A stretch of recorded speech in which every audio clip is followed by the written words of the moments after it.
The dashboard is a series of reports based on your satisfaction at work scores and tracks progress on your BP2W journey. Click on the dashboard button in the menu to view your team chart. Ideally, you want the solid line to be in the dark green area of the radar chart. This tells us that your team's needs are being met. Scores towards the red in the centre indicate people's needs are not being met. This also provides an indication of your leadership.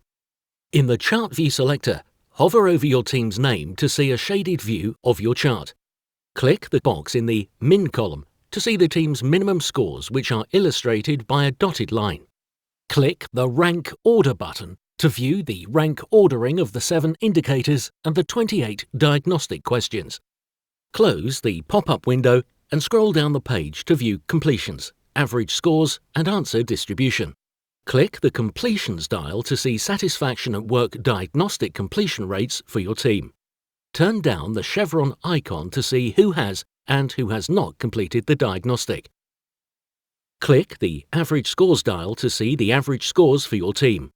The first column shows if the program goal has been achieved. The program goal is 100% completions and an average score of 5+. Click the arrow in the rank order column to view the answers to the 28 diagnostic questions in rank order. The columns to the right of the table are the average scores for each of the 7 satisfaction at work indicators.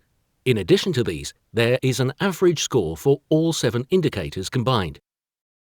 Click the answer distribution chart to see how the answers to the 28 diagnostic questions are ranked and distributed across the BP2W Never to Always scale.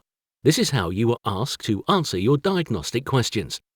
The table shows the 7 satisfaction at work indicators down the left-hand side, and across the top we have never, very infrequently, occasionally, sometimes, usually, most of the time, and always.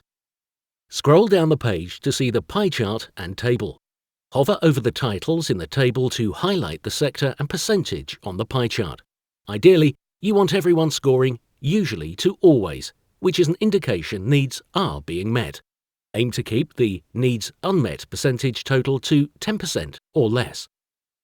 Close the pop-up window and scroll down the page to see historical data. Click on the completions bar to see the completion rates for your team since the first time they started using an Even Better Place to Work. Click the average score bar to see the team's previous average scores. These only show on retaking the diagnostic.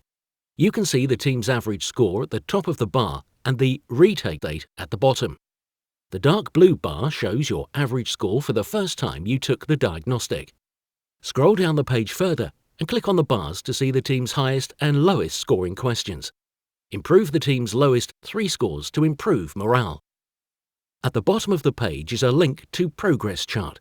This allows you to track changes to the diagnostic scores for every retake of the Satisfaction at Work diagnostic. In the Chart View selector, choose the dates you wish to compare by clicking the tick boxes in the Average and Min columns. Remember, we are dealing with people. Expect the scores to fluctuate. If scores get worse, you are not a failure. It is just a signal indicating action is required.